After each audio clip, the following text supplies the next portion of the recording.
దేశ స్వతంత్రం కోసం సర్దార్ పటేల్ చేయని త్యాగం లేదని అన్నారు నిజామాబాద్ ఎంపీ అరవింద్. మోదీ నాయకత్వంలో దేశం దూసుకెళ్తోందంటే పటేల్ వేసిన పునాదులే కారణమన్నారు. స్వతంత్రం వచ్చిన తర్వాత 562 సంస్థానాలను దేశంలో విలీనం చేసిన ఘనత పటేల్దే అన్నారు అరవింద్.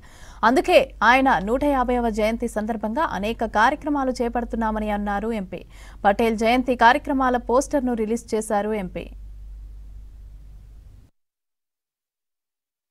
మోదీ గారి నాయకత్వంలో ప్రగతిలో దూసుకుపోతుంది, ఎకానమీలో దూసుకుపోతుంది, స్పేస్ టెక్నాలజీలో దూసుకుపోతుంది, డిఫెన్స్ రంగంలో దూసుకుపోతుంది, కామర్స్లో దూసుకుపోతుంది.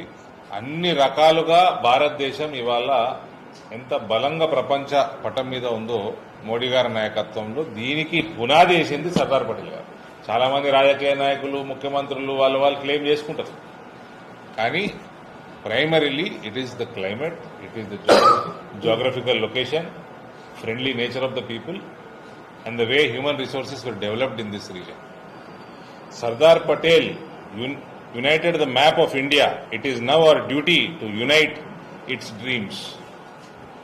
The unity march is not a ritual, it's a renewal of faith that the spirit of Sardar Patel still guides us from Ek Bharat to Atmanirbhar Bharat, from unity in struggle to unity in aspiration.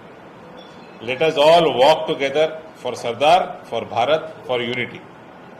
ఆ రోజు నేను రాసిన పటేల్ గారిది ఇంగ్లీష్లో the inspiration of united India and Modi గారిది the aspiration of modern India.